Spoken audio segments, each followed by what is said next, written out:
بسم اللہ الرحمن الرحیم۔ السلام علیکم۔ یقیناً تمام تعریفیں اللہ کے لیے ہیں، ہم اس کی تعریف بیان کرتے ہیں، اسی سے مدد کے طلبگار ہیں۔ میں گواہی دیتا ہوں کہ اللہ کے سوا کوئی معبود برحق نہیں اور محمد صلی اللہ علیہ وسلم اللہ کے بندے اور آخری نبی ہیں۔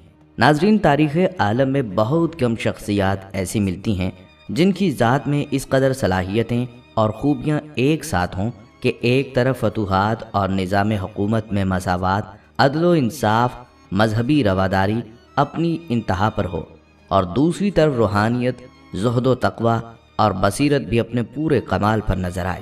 تاریخ میں اس حوالے سے سیدنا فاروق اعظم رضی اللہ تعالیٰ عنہ کا کوئی ثانی نظر نہیں آتا۔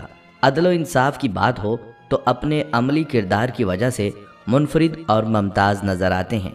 اپنے پرائے، کمزور و طاقتور میں فرق نہیں کرتے، یہاں تک کہ اپنے متعین کردہ گورنر اور اپنے بیٹے کے لیے بھی انصاف کا مظاہرہ اسی طرح کرتے ہیں جس طرح کسی عام آدمی پر عدل و انصاف کا اطلاق کرتے ہیں۔ حضرت عمر فاروق رضی اللہ تعالیٰ عنہ کا پیکر عدل و انصاف ہونا آپ کو بڑے بڑے حکمرانوں سے ممتاز و مبین کرتا ہے۔ یہی وہ صفات ہیں جو آپ رضی اللہ تعالیٰ عنہ کی فتوحات کے پس پردہ کار فرما نظر آتی ہیں۔ آج ہم آپ رضی اللہ تعالیٰ عنہ کی اس خاص صفت عدل کے متعلق کی بات کریں گے کہ کس طرح آپ کا عدل و انصاف دنیا بھر میں مشہور تھا۔ اسی عدل و انصاف کی وجہ سے 22.5 لاکھ مربع میل سے زیادہ علاقے پر آپ رضی اللہ تعالیٰ عنہ کی خلافت اپنے تمام تقاضوں کے ساتھ موجود رہی اور رعایا نے آپ کے تمام احکامات کو دل و جان سے قبول کیا۔ آپ رضی اللہ تعالیٰ عنہ کے عدل و انصاف کے ایمان افروز واقعات سننے کے لیے آپ لوگوں سے درخواست ہے کہ ویڈیو کو آخر تک ضرور دیکھیے گا۔ ناظرین، دعائے رسول خلیفہ دوم سیدنا عمر فاروق رضی اللہ تعالیٰ عنہ کو اسلامی تاریخ میں یہ اعزاز حاصل ہے کہ آپ کو آپ صلی اللہ علیہ وسلم نے اپنے اللہ سے مانگا۔ حضور اکرم صلی اللہ علیہ وسلم مراد ابراہیم خلیل اللہ ہیں اور حضرت عمر فاروق رضی اللہ تعالیٰ عنہ مراد امام الانبیاء حضرت محمد مصطفیٰ صلی اللہ علیہ وسلم ہیں۔ حضرت ابراہیم علیہ السلام کی دعا سے خاتم الانبیاء حضرت محمد مصطفیٰ صلی اللہ علیہ وسلم محبوس ہوئے اور حرم آباد ہوا، اور حضور صلی اللہ علیہ وسلم کی دعا سے حضرت عمر فاروق رضی اللہ تعالیٰ عنہ نے اسلام قبول کیا اور صحن حرم میں با جماعت نماز ادا کرنے کی باقاعدہ ابتدا ہوئی۔ حضرت عمر رضی اللہ تعالیٰ عنہ کے مقام و مرتبے کا اندازہ اس بات سے لگایا جا سکتا ہے کہ اللہ کے ہاں سب سے عظیم الشان درجہ نبوت کا ہے۔ بندہ محنت و ریاضت کے ذریعے ولی تو بن سکتا ہے لیکن نبی نہیں بن سکتا۔ آپ صلی اللہ علیہ وسلم نے حضرت عمر فاروق رضی اللہ تعالیٰ عنہ کے بارے میں ارشاد فرمایا، اگر میرے بعد نبوت ہوتی تو عمر فاروق رضی اللہ تعالیٰ عنہ کو یہ درجہ عطا کیا جاتا، مگر میں خاتم النبیین ہوں، میرے بعد کوئی نبی یا رسول نہیں آئے گا۔ قبول اسلام کے بعد عہد نبوت میں آپ رضی اللہ تعالیٰ عنہ کو سرکار دو عالم حضرت محمد مصطفیٰ صلی اللہ علیہ وسلم کا نہ صرف قرب حاصل ہوا بلکہ تمام معاملات میں آپ رضی اللہ تعالیٰ عنہ کی مشاورت کو اہمیت حاصل تھی۔ غزوات ہوں یا حکومتی معاملات، سب میں آپ رضی اللہ تعالیٰ عنہ سے مشورہ لیا جاتا تھا۔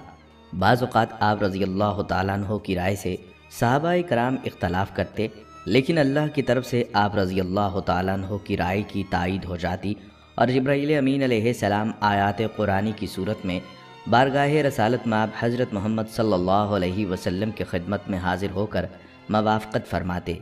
آپ عدل و انصاف کا اطلاق بلا امتیاز اور بلا جھجک یکساں طور پر ہر ایک پر کرتے، خواہ وہ آپ کا اپنا ہی بیٹا کیوں نہ ہو۔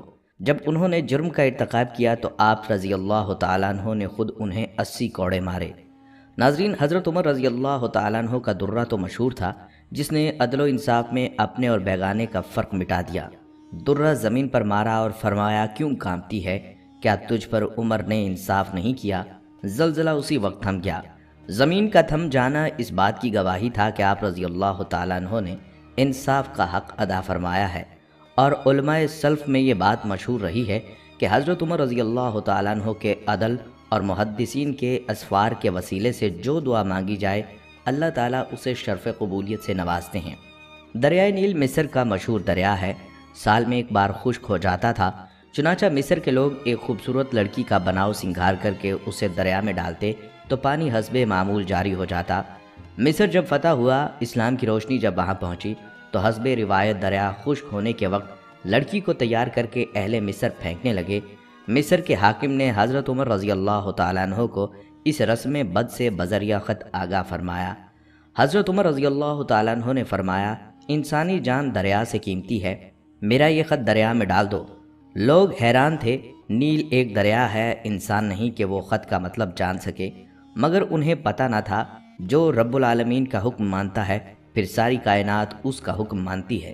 خط کا مضمون پڑھ کر حضرت عمر رضی اللہ تعالیٰ عنہ کے ایمان اور یقین کا اندازہ لگایا جا سکتا ہے۔ ایک ایک حرف سے توحید ٹپکتی نظر آتی ہے۔ حضرت عمر رضی اللہ تعالیٰ عنہ نے لکھا، بسم اللہ الرحمن الرحیم، اللہ تعالیٰ کے بندے عمر بن خطاب کی طرف سے دریائے نیل کے نام۔ اگر تو اپنے اختیار سے جاری رہتا ہے تو ہمیں کوئی ضرورت نہیں، اور اگر تو اللہ کے حکم سے جاری ہے تو پھر تجھے جاری رہنا چاہیے۔ جب یہ خط دریا میں ڈالا گیا تو نیل میں پانی ایسے چڑھنا شروع ہوا جیسے سیلاب کے دنوں میں تیزی سے چڑھتا ہے، اور ایسا جاری ہوا کہ آج تک جاری ہے۔ اس کی روانی و فیض رسانی میں کوئی فرق نہیں آیا۔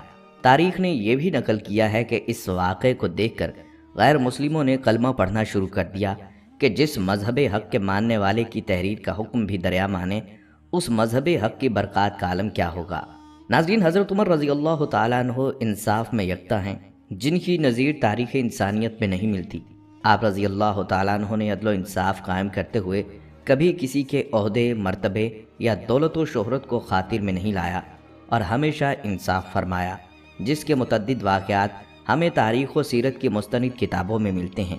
چنانچہ یہاں آپ کو حضرت عمر رضی اللہ تعالیٰ عنہ کے عدل و انصاف کے کچھ واقعات سناتے ہیں۔ پہلا واقعہ کچھ یوں ہے کہ حضرت عباس رضی اللہ تعالیٰ عنہ کے گھر کا پرنالہ مسجد نبوی سے متصل تھا، جس کے پانی سے نمازیوں کو تکلیف پہنچنے کا اندیشہ تھا۔ حضرت عمر رضی اللہ تعالیٰ عنہ نے اپنے دور خلافت میں اس پرنالے کو اکھاڑ دیا تاکہ لوگوں کو تکلیف نہ ہو۔ حضرت عباس رضی اللہ تعالیٰ عنہ کو علم ہوا تو وہ قاضی کی عدالت میں پہنچ گئے اور حضرت عمر رضی اللہ تعالیٰ عنہ کے خلاف شکایت کی تو قاضی نے خلیفہ وقت عمر بن خطاب رضی اللہ تعالیٰ عنہ کو طلب کر لیا۔ آپ رضی اللہ تعالیٰ عنہ عدالت میں حاضر ہوئے تو قاضی نے پرنالہ اکھاڑنے کی وجہ دریافت کی۔ آپ رضی اللہ تعالیٰ عنہ نے نمازیوں کی تکلیف کا عذر بیان کیا۔ جواب میں حضرت عباس رضی اللہ تعالیٰ عنہ نے فرمایا کہ یہ پرنالہ رسول اللہ صلی اللہ علیہ وسلم نے خود لگوایا تھا، جس پر حضرت عمر رضی اللہ تعالیٰ عنہ رو پڑے اور فرمایا، اگر واقعہ ایسا ہے تو پھر میں کمر کے بل جھکتا ہوں اور آپ میری کمر پر کھڑے ہو کر پرنالہ دوبارہ لگا دیں۔ چنانچہ ایسا ہی ہوا۔ اس کے بعد حضرت عباس رضی اللہ تعالیٰ عنہ نے وہ مقام مسجد کی توسیع کے لیے وقف کر دیا۔ حضرت شعبی رحمۃ اللہ علیہ کہتی ہیں کہ حضرت عمر اور حضرت ابی بن قاب رضی اللہ تعالیٰ عنہ کے درمیان کھجور کے ایک درخت کے بارے میں جھگڑا ہو گیا۔ حضرت عمر رضی اللہ تعالیٰ عنہ نے فرمایا، آؤ ہم آپس کے فیصلے کے لیے کسی کو ثالث مقرر کر لیتے ہیں۔ چنانچہ دونوں حضرات نے حضرت زید بن ثابت رضی اللہ تعالیٰ عنہ کو اپنا ثالث بنا لیا۔ یہ دونوں حضرات حضرت زید رضی اللہ تعالیٰ عنہ کے پاس گئے اور حضرت عمر رضی اللہ تعالیٰ عنہ نے فرمایا، ہم آپ کے پاس اس لیے آئے ہیں تاکہ آپ ہمارے درمیان فیصلہ کر دیں، اور امیر المومنین ہو کر میں خود آپ کے پاس اس لیے آیا ہوں کیونکہ قاعدہ یہ ہے فیصلہ کروانے والے خود ثالث کے گھر آیا کرتے ہیں۔ جب دونوں حضرات حضرت زید رضی اللہ تعالیٰ عنہ کے پاس اندر داخل ہوئے تو حضرت زید رضی اللہ تعالیٰ عنہ نے حضرت عمر رضی اللہ تعالیٰ عنہ کو اپنے بستر کے سرہانے بٹھانا چاہا اور یوں کہا، اے امیر المومنین یہاں تشریف رکھیں۔ حضرت عمر رضی اللہ تعالیٰ عنہ نے ان سے فرمایا، یہ پہلا ظلم ہے جو آپ نے اپنے فیصلے میں کیا، میں تو اپنے فریق مخالف کے ساتھ بیٹھوں گا۔ حضرت ابی نے اپنا دعویٰ پیش کیا جس کا حضرت عمر رضی اللہ تعالیٰ عنہ نے انکار کیا۔ حضرت زید رضی اللہ تعالیٰ عنہ نے حضرت ابی بن قاب سے فرمایا، قاعدے کے مطابق انکار کرنے پر مدعا علیہ کو قسم کھانی پڑتی ہے، لیکن میں آپ سے درخواست کرتا ہوں کہ آپ امیر المومنین کو قسم کھانے کی زحمت نہ دیں، اور میں امیر المومنین کے علاوہ کسی اور کے لیے یہ درخواست نہیں کر سکتا۔ حضرت عمر رضی اللہ تعالیٰ عنہ نے اس رعایت کو قبول نہ کیا بلکہ قسم کھائی، اور قسم کھا کر کہا، حضرت زید رضی اللہ تعالیٰ عنہ صحیح قاضی تب بن سکتے ہیں جبکہ ان کے نزدیک عمر رضی اللہ تعالیٰ عنہ اور ایک عام مسلمان برابر ہو۔ حضرت زید بن اسلم رحمۃ اللہ علیہ کہتے ہیں کہ حضرت عباس بن عبد المطلب رضی اللہ تعالیٰ عنہ کا ایک گھر مدینہ منورہ کی مسجد نبوی کے بالکل ساتھ تھا۔ حضرت عمر رضی اللہ تعالیٰ عنہ نے اسے مسجد میں شامل کرنا چاہا تو حضرت عباس رضی اللہ تعالیٰ عنہ سے فرمایا آپ یہ گھر میرے ہاتھ بیچ دیں۔ حضرت عباس رضی اللہ تعالیٰ عنہ نے انکار کر دیا۔ حضرت عمر رضی اللہ تعالیٰ عنہ نے کہا آپ یہ گھر مجھے ہدیہ ہی کر دیں، وہ یہ بھی نہ مانے۔ پھر حضرت عمر رضی اللہ تعالیٰ عنہ نے کہا آپ خود ہی یہ گھر مسجد میں شامل کر دیں، انہوں نے اس سے بھی انکار کر دیا۔ حضرت عمر رضی اللہ تعالیٰ عنہ نے کہا آپ کو ان 3 کاموں میں سے کوئی ایک تو کرنا ہی پڑے گا، لیکن حضرت عباس پھر بھی تیار نہ ہوئے۔ حضرت عمر رضی اللہ تعالیٰ عنہ نے کہا اچھا پھر آپ کسی کو ثالث مقرر کر لیں جو ہمارا فیصلہ کر دے۔ انہوں نے حضرت ابی بن قعب رضی اللہ تعالیٰ عنہ کو مقرر کیا۔ یہ دونوں حضرات اپنا مقدمہ لے کر ان کے پاس گئے۔ حضرت ابی نے حضرت عمر رضی اللہ تعالیٰ عنہ سے کہا میرا فیصلہ یہ ہے کہ آپ ان کی مرضی کے بغیر ان سے یہ گھر نہیں لے سکتے۔ حضرت عمر رضی اللہ تعالیٰ عنہ نے ان سے پوچھا آپ کو یہ فیصلہ اللہ کی کتاب یعنی قرآن مجید میں سے ملا ہے یا آپ صلی اللہ علیہ وسلم کی حدیث میں سے؟ انہوں نے کہا آپ صلی اللہ علیہ وسلم کی حدیث میں۔ حضرت عمر رضی اللہ تعالیٰ عنہ نے پوچھا وہ حدیث کیا ہے؟ حضرت ابی بن قعب نے کہا میں نے آپ صلی اللہ علیہ وسلم کو یہ فرماتے ہوئے سنا کہ حضرت سلیمان بن داؤد نے جب بیت المقدس کی تعمیر شروع کی تو جب بھی کوئی دیوار بناتے تو صبح کو وہ گری ہوئی ہوتی۔ آخر اللہ تعالیٰ نے ان کی طرف یہ وحی بھیجی اگر آپ کسی کی زمین میں بنانا چاہتے ہیں تو پہلے اسے راضی کر لیں۔ یہ سن کر حضرت عمر رضی اللہ تعالیٰ عنہ نے حضرت عباس رضی اللہ تعالیٰ عنہ کو چھوڑ دیا۔ بعد میں حضرت عباس رضی اللہ تعالیٰ عنہ نے اپنی خوشی سے اس گھر کو مسجد میں شامل کر دیا۔ حضرت عطا رحمۃ اللہ علیہ کہتے ہیں کہ حضرت عمر رضی اللہ تعالیٰ عنہ اپنے گورنروں کو حکم دیا کرتے تھے کہ وہ حج کے موقع پر ان کے پاس آیا کریں۔ جب سارے گورنر آ جاتے تو عام مسلمانوں کو جمع کر کے فرماتے اے لوگو میں نے اپنے گورنر تمہارے ہاں اس لیے نہیں بھیجے کہ وہ تمہاری کھال ادھیڑیں یا تمہارے مال پر قبضہ کریں یا تمہیں بے عزت کریں، بلکہ میں نے صرف اس لیے ان کو بھیجا ہے تاکہ تمہیں ایک دوسرے پر ظلم نہ کرنے دیں اور تمہارے درمیان مال غنیمت تقسیم کریں، لہٰذا جس کے ساتھ اس کے خلاف کیا گیا وہ کھڑا ہو جائے اور اپنی بات بتائے۔ چنانچہ ایک مرتبہ انہوں نے اپنے گورنروں کو جمع کر کے لوگوں میں یہی اعلان کیا تو صرف ایک آدمی کھڑا ہوا۔ اس نے کہا اے امیر المومنین آپ کے فلاں گورنر نے مجھے ظلماً 100 کوڑے مارے ہیں۔ حضرت عمر رضی اللہ تعالیٰ عنہ نے اس گورنر سے کہا تم نے اسے کیوں مارا؟ اور اس آدمی سے کہا اٹھ اور اس گورنر سے بدلہ لے۔ اس پر حضرت عمر بن عاص رضی اللہ تعالیٰ عنہ نے کھڑے ہو کر کہا اگر آپ نے اس طرح گورنروں سے بدلہ دلانا شروع کر دیا تو پھر آپ کے پاس بہت زیادہ شکایات آنے لگ جائیں گی اور یہ گورنروں سے بدلہ لینا ایسا دستور بن جائے گا کہ جو بھی آپ کے بعد آئے گا اسے یہ اختیار کرنا پڑے گا۔ حالانکہ اپنے گورنروں سے بدلہ دلوانا ہر امیر کے بس میں نہیں۔ حضرت عمر رضی اللہ تعالیٰ عنہ نے فرمایا جب میں نے حضور صلی اللہ علیہ وسلم کو اپنی ذات اقدس سے بدلہ دلوانے کے لیے تیار ہوتے دیکھا تو میں اپنے گورنر سے بدلہ کیوں نہ دلواؤں؟ حضرت عمر بن عاص رضی اللہ تعالیٰ عنہ نے کہا آپ ہمیں اس آدمی کو راضی کرنے کا موقع دیں۔ حضرت عمر رضی اللہ تعالیٰ عنہ نے کہا اچھا چلو تم اسے راضی کر لو۔ چنانچہ اس گورنر نے ہر کوڑے کے بدلے 2 دینار کے حساب سے 200 دینار اس آدمی کو بدلہ میں دیے۔ حضرت سعید بن مسیب کہتے ہیں کہ ایک مسلمان اور ایک یہودی اپنے جھگڑے کا فیصلہ کروانے حضرت عمر رضی اللہ تعالیٰ عنہ کے پاس آئے۔ آپ نے دیکھا کہ یہود حق پر ہے تو آپ نے اس کے حق میں فیصلہ کر دیا۔ اس پر یہودی نے کہا اللہ کی قسم آپ نے حق کا فیصلہ کیا ہے۔ اس پر حضرت عمر رضی اللہ تعالیٰ عنہ نے اسے خوشی میں ہلکا سا کوڑا مارا اور فرمایا تجھے کس طرح پتہ چلا کہ حق کیا ہوتا ہے؟ اس پر یہودی نے کہا اللہ کی قسم ہمیں تورات میں یہ لکھا ہوا ملتا ہے کہ جو قاضی حق پر فیصلہ کرتا ہے اس کے دائیں جانب ایک فرشتہ اور بائیں جانب ایک فرشتہ ہوتا ہے جو اسے صحیح راستے پر چلاتے ہیں اور اسے حق بات کا الہام کرتے ہیں جب تک وہ قاضی حق کا فیصلہ کرنے کا عزم رکھتا ہے۔ جب وہ یہ عزم چھوڑ دیتا ہے تو دونوں فرشتے اسے چھوڑ کر آسمان کی طرف چڑھ جاتے ہیں۔ ناظرین آپ رضی اللہ تعالیٰ عنہ کے عہد خلافت میں عدالت کا محکمہ باقاعدہ قائم ہوا۔ حکومتی نظام کو احسن طریقے سے چلانے اور عدل و انصاف قائم کرنے کے لیے آپ رضی اللہ تعالیٰ عنہ نے عدالتی امور کو حکومتی امور سے الگ کر دیا۔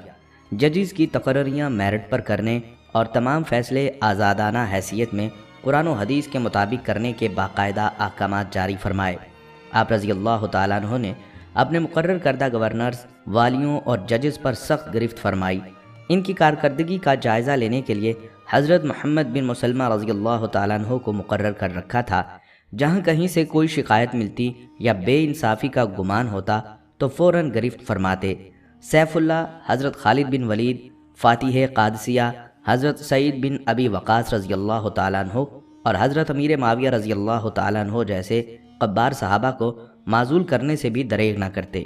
بحوالہ تاریخ ابن خلدون، ایک دفعہ حضرت عمر بن عاص رضی اللہ تعالیٰ عنہ والی مصر کے بیٹے محمد بن عمر نے ایک مصری کو کوڑے مارے اور کہا میں بڑوں کی اولاد ہوں۔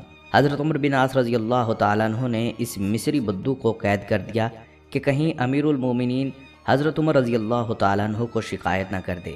ایک عرصے کے بعد جب مصری قید سے رہا ہوا تو مدینہ میں حضرت عمر رضی اللہ تعالیٰ عنہ کے پاس پہنچا اور اپنے ساتھ ہونے والی زیادتی کی شکایت کی۔ حضرت عمر رضی اللہ تعالیٰ عنہ نے اسے اپنے پاس ٹھہرایا اور حضرت عمر بن عاص رضی اللہ تعالیٰ عنہ اور ان کے بیٹے محمد بن عمر کو مدینہ بلوا بھیجا۔ جب دونوں مدینہ پہنچے تو آپ رضی اللہ تعالیٰ عنہ نے مظلوم مصری کو بلوایا اور اس کے ہاتھ میں کوڑا دے کر فرمایا اسے پکڑو اور بڑوں کی اولاد سے اپنا بدلہ لو۔ مصری نے کوڑا لیا اور بدلہ لینا شروع کر دیا۔ وہ کوڑے مار رہا تھا اور آپ رضی اللہ تعالیٰ عنہ ہر کوڑے پر کہتے کہ بڑے کی اولاد کو مارو۔ آپ رضی اللہ تعالیٰ عنہ نے اس مصری کو فرمایا کہ عمر بن عاص رضی اللہ تعالیٰ عنہ کو بھی مارو، کیونکہ بیٹا تجھے ہرگز نہ مارتا اگر باپ کے اقتدار کا گھمنڈ نہ ہوتا۔ اس نے کہا یا امیر المومنین، جس نے مجھے مارا تھا میں نے اس سے اپنا بدلہ لے لیا، اب میں عمر بن عاص رضی اللہ تعالیٰ عنہ کو نہیں مارتا۔ حضرت عمر رضی اللہ تعالیٰ عنہ نے فرمایا اللہ کی قسم اگر تو ان کو بھی مارتا تو ہم تمہیں نہ روکتے۔ پھر عمر بن عاص رضی اللہ تعالیٰ عنہ سے غضبناک لہجے میں فرمایا اے عمر، تم نے لوگوں کو کب سے غلام بنانا شروع کر دیا جبکہ ان کی ماؤں نے انہیں آزاد جنا ہے۔ خواتین و حضرات، آپ رضی اللہ تعالیٰ عنہ اپنی ذات کو بھی کسی دوسرے پر ترجیح دینا پسند نہیں کرتے تھے اور عدالت میں بنفس نفیس پیش ہو جایا کرتے۔ جس طرح دعویٰ کرنے والے کے ساتھ سلوک کیا جاتا ہے اسی طرح خلیفہ وقت آدھی دنیا کے حکمران حضرت عمر رضی اللہ تعالیٰ عنہ کے ساتھ بھی سلوک ہوتا۔ اگر کوئی عدالت میں آپ کی تعظیم و تکریم کی ذرا برابر کوشش کرتا تو آپ رضی اللہ تعالیٰ عنہ اسے ناپسند فرماتے اور وہیں اس کی سرزنش ہوتی۔ ایک مرتبہ حضرت ابی بن قعب رضی اللہ تعالیٰ عنہ نے حضرت زید بن ثابت جو قاضی کے فرائض سر انجام دیتے تھے ان کی عدالت میں حضرت عمر رضی اللہ تعالیٰ عنہ کے خلاف مقدمہ کر دیا۔ آپ رضی اللہ تعالیٰ عنہ جب عدالت میں پیش ہوئے تو حضرت زید بن ثابت نے آپ کو تقریباً اپنے قریب عزت سے بٹھانا چاہا تو آپ رضی اللہ تعالیٰ عنہ نے فرمایا پہلا ظلم تو تم نے یہ کیا، میں اپنے فریق کے ساتھ ہی بیٹھوں گا۔ چنانچہ آپ رضی اللہ تعالیٰ عنہ ابی بن قعب کے ساتھ بیٹھے رہے۔ پھر حضرت زید رضی اللہ تعالیٰ عنہ نے ابی بن قعب سے اپنے دعوے پر گواہ پیش کرنے کو کہا لیکن وہ گواہ پیش نہ کر سکے، تو ضابطے کے مطابق حضرت عمر رضی اللہ تعالیٰ عنہ پر قسم بندی تھی۔ تو حضرت زید رضی اللہ تعالیٰ عنہ نے ابی بن قعب سے کہا کہ آپ امیر المومنین سے قسم لینے سے درگزر کریں، تو حضرت عمر رضی اللہ تعالیٰ عنہ نے قسم کھائی اور فرمایا زید اس وقت تک منصب قضا کا اہل نہیں ہو سکتا جب تک عمر اور ایک عام شخص اس کے نزدیک برابر نہیں ہو جاتے۔ ناظرین، آپ رضی اللہ تعالیٰ عنہ کی زندگی میں ایسے بیسیوں واقعات ہیں، یہ واقعات عدل و انصاف پر مبنی ہیں۔ آپ رضی اللہ تعالیٰ عنہ نے انسانیت کو عدل و انصاف کی ایسی معراج دکھائی جس نے انسانیت کو دنگ کر دیا اور بعد میں آنے والے انسان ان کے قریب تر بھی نہ پہنچ پائے۔ ناظرین، 24 ہجری کو آپ رضی اللہ تعالیٰ عنہ نے جام شہادت نوش فرمایا اور عدل و انصاف کو اپنی وراثت کے طور پر اس دنیا میں چھوڑ گئے۔ آپ کے عدل کا چرچا تا قیامت رہے گا اور اپنے تو کیا پرائے بھی آپ رضی اللہ تعالیٰ عنہ کے عدل و انصاف کی تعریف کیے بغیر نہ رہ سکے۔ انہیں اللہ تعالیٰ نے انسانیت کو راہ دکھانے کے لیے اتنی اعلیٰ صلاحیتیں عطا فرمائی تھی تاکہ بعد میں آنے والے انسان بالخصوص مسلمان ان کی اتباع کریں، لیکن یہاں تو مسلمان ہی ان کی پیروی نہیں کر رہے تو غیر مسلموں سے کیا شکوہ۔ ایک وہ ہستیاں تھیں جن کے نام لیوا ہیں کہ ان کے عدل و انصاف پر غیر مسلم اور جانی دشمن بھی رشک کرتے تھے، اور ایک ہم ہیں کہ ہمارا نظام عدل و انصاف دیکھ کر غیر مسلم بھی شرما جاتے ہیں۔ ہمارے ہاں عدالت کمائی کے اڈے اور جھوٹ کے مراکز بنی ہوئی ہیں۔ عدالت کا رخ کریں تو جج سے لے کر اسٹامپ فروش تک ہر شخص پیسے بٹورنے کے در پہ ہے، چاہے اس کے لیے کوئی بھی راستہ اختیار کرنا پڑے۔ جج طرفدار ہیں اور فیصلوں میں اپنی ذاتی پسند و ناپسند کسی کے دباؤ کو مد نظر رکھتے ہیں۔ وکیلوں نے جھوٹ بول بول کر اس پیشے کو بدنام کر رکھا ہے۔ وہ اپنے معاوضے کے لیے مجرم کو معصوم اور معصوم کو مجرم ثابت کرنے کی کوشش کرتے ہیں۔ حقیقت معلوم ہونے کے باوجود جج انصاف پر مبنی فیصلے نہیں کرتے اور جانتے بوجھتے ہوئے کرائے کے لوگوں کے بیانات بھی سنتے ہیں۔ عدالتی نظام انتہائی ناقص ہے جس پر کوئی بھی اعتبار کرنے کو تیار نہیں ہے۔ یہی وجہ ہے کہ ملک میں بدامنی، افراتفری اور انتشار پھیلا ہوا ہے۔ اگر صرف عدالتی نظام درست ہو جائے تو سب خود بخود ٹھیک ہو جائیں گے۔ آپ رضی اللہ تعالیٰ عنہ کی ساری زندگی عدل و انصاف کا بہترین نمونہ ہے۔ مسلمان حکمرانوں کے لیے آپ کی زندگی ایک بہترین مثال ہے۔ اللہ تعالیٰ ہمارے حکمرانوں اور عدلیہ کو بھی آپ رضی اللہ تعالیٰ عنہ کی سیرت و کردار کو اپنانے کی توفیق عطا فرمائے۔ خواتین و حضرات، یہ تھی ہماری آج کی ویڈیو۔ امید ہے کہ آپ کو پسند آئی ہوگی۔ اگر آپ کو ہماری یہ ویڈیو پسند آئی ہے تو آپ سے گزارش کرتے ہیں کہ آپ ہمارے چینل کو سبسکرائب کر لیں۔ اگلی ویڈیو تک کے لیے اجازت دیجیے۔ اللہ حافظ۔